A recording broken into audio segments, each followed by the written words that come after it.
4 मई की इस सभा में देश विदेश के समाचार लेकर गुरजिंदर सग्गू के साथ मैं हूं चिन्मय दीक्षित। जापान के रक्षा मंत्रालय का कहना है कि बुधवार स्थानीय समय अनुसार लगभग दोपहर के समय उत्तर कोरिया से एक प्रक्षेपास्त्र दागा गया जो बैलिस्टिक मिसाइल हो सकती है।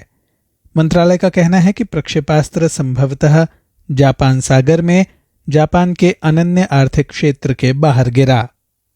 दक्षिण कोरियाई सेना का कहना है कि उत्तर कोरिया ने जापान सागर की ओर एक बैलिस्टिक मिसाइल दागी है। दक्षिण कोरिया के सह मुख्य सेनाधिकारी का कहना है कि उत्तर कोरिया ने बुधवार दोपहर प्योंगयांग के उपनगर सुनान के पास से एक मिसाइल प्रक्षेपित की। उनका आकलन है कि मिसाइल ने अधिकतम 780 किलोमीटर की ऊंचाई तक पहुंचकर लगभग 470 किलोमीटर की दूरी तय की। इस वर्ष उत्तर कोरिया ने हर माह बैलिस्टिक मिसाइलों समेत प्रक्षेपास्त्र दागे हैं। 25 अप्रैल को प्योंगयांग ने कोरियन पीपल्स रिवॉल्यूशनरी आर्मी की स्थापना की 90वीं वर्षगांठ पर सैन्य परेड निकाली थी। परेड में हवासोंग 17 अंतर महाद्वीपीय बैलिस्टिक मिसाइल समेत विभिन्न हथियारों का प्रदर्शन किया गया था। हालिया प्रक्षेपण दक्षिण कोरिया के नवनिर्वाचित राष्ट्रपति यून सोग्योल के 10 मई के शपथ ग्रहण से पूर्व दक्षिण कोरिया और अमेरिका को एक संदेश देने का प्रयास माना जा रहा है। यून ने संकेत दिए हैं कि दक्षिण कोरिया में 5 वर्षों में गठित पहली रूढ़िवादी सरकार अमेरिका के साथ देश के गठबंधन की महत्ता पर बल देगी। विश्लेषकों का कहना है कि बुधवार के प्रक्षेपण का मकसद उत्तर कोरिया की प्रौद्योगिकी क्षमता का प्रदर्शन भी था। उनका कहना है कि किम के वर्कर्स पार्टी के शीर्ष पद पर पहुंचने की 10वीं वर्षगांठ के बाद प्योंगयांग संभवतः शक्ति प्रदर्शन कर राष्ट्रीय गौरव बढ़ाना चाहता है। रूस ने 63 जापानी नागरिकों के प्रवेश पर प्रतिबंध लगाने का निर्णय लिया है। इनमें प्रधानमंत्री किशिदा फुमियो, विदेश मंत्री हायाशी योशिमासा और अन्य वरिष्ठ सांसद शामिल हैं।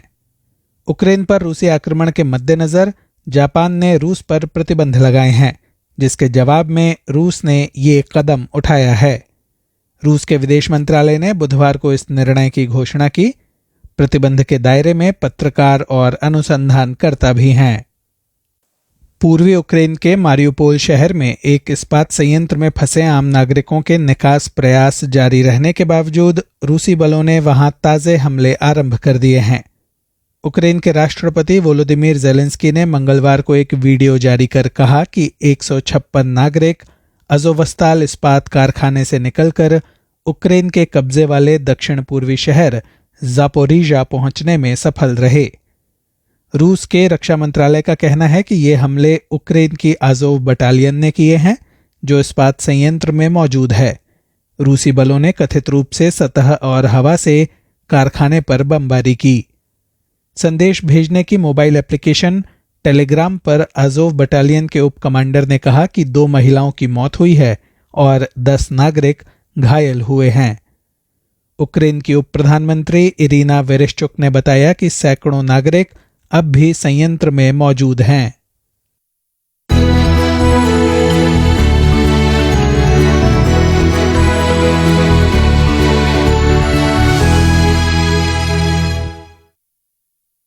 समाचारों में आपका फिर से स्वागत है। जापान के आत्मरक्षा बल यानी एसडीएफ का विमान उक्रेन से विस्थापित हुए लोगों के लिए राहत सामग्री लेकर पोलैंड पहुंच गया है। एसडीएफ C2 मालवाहक विमान स्थानीय समयानुसार मंगलवार दोपहर पोलैंड के दक्षिण पूर्वी शहर ज़ेज़ोव के एक हवाई अड्डे पर उतरा। जापान सरकार के अधिकारियों का कहना है कि राहत सामग्री पहले हवाई अड्डे के गोदाम में रखी जाएगी, जिसके बाद उसे विभिन्न स्थानों तक भेजा जाएगा। संयुक्त राष्ट्र शरणार्थी उच्चायुक्त कार्यालय के आग्रह पर जापान ने उन देशों को राहत सामग्री पहुंचाने का निर्णय लिया है जो रूसी आक्रमण के चलते विस्थापित हुए लोगों को शरण दे रहे हैं। एसडीएफ के मालवाहक विमान ने रविवार को जापान से उड़ान भरी और संयुक्त अरब अमीरात के गोदाम से कंबल, तिरपाल, सौर ऊर्जा चालित लालटेनें तथा अन्य राहत सामग्री लेकर उन्हें पोलैंड पहुंचाया। चीन की नौसेना का कहना है कि विमान वाहक पोत लियाओनिंग के नेतृत्व में एक जहाजी बेड़े ने पश्चिमी प्रशांत महासागर में वास्तविक युद्ध का अभ्यास किया है। पीपुल्स लिबरेशन आर्मी नौसेना ने मंगलवार को खुलासा किया कि नौसेना ने वार्षिक कार्यसारणी पर आधारित नियमित सैन्य अभ्यासों के तहत खुले समुद्र में अभ्यास किया। नौसेना ने बताया कि अभियानों को अंजाम देने की बेड़े की क्षमता सुधारने के उद्देश्य से ये अभ्यास किया गया। उसने साथ ही कहा कि इसमें अंतर्राष्ट्रीय कानून और परिपाटी का पालन किया गया और किसी भी पक्ष को लक्षित नहीं किया गया। इससे पहले सोमवार को जापान के रक्षा मंत्रालय ने पुष्टि की थी कि प्रशांत महासागर के लिए रवाना हुए लियाओनिंग और 7 अन्य जहाज जापान के दक्षिण पश्चिमी प्रीफेक्चर ओकिनावा के 2 द्वीपों के बीच से निकले थे। अप्रैल में अमेरिकी राष्ट्रपति जो बाइडेन के प्रशासन ने ताइवान को $9.5 करोड़ मूल्य के रक्षा उपकरण बेचने का निर्णय लिया था। अमेरिकी प्रशासन ताइवान की रक्षा क्षमता को सहारा देने की स्पष्ट मंशा दर्शा रहा है। जापानी अनुसंधानकर्ताओं के एक दल का कहना है कि उसने एक ऐसी विधि ढूंढ निकाली है जिसकी मदद से कैंसर कोशिकाओं से इंड्यूस्ड प्लूरिपोटेंट स्टेम सेल्स यानी आईपीएस कोशिकाओं की रचना की जा सकती है। दल को आशा है कि इससे कैंसर के नए उपचारों के लिए संभावित दवाओं की जांच करने में मदद मिलेगी। आमतौर पर जाना जाता है कि जिन तरीकों से साधारण कोशिकाओं को आईपीएस कोशिकाओं में परिवर्तित किया जाता है, उनसे कैंसर कोशिकाओं को आईपीएस कोशिकाओं में नहीं बदला जा सकता।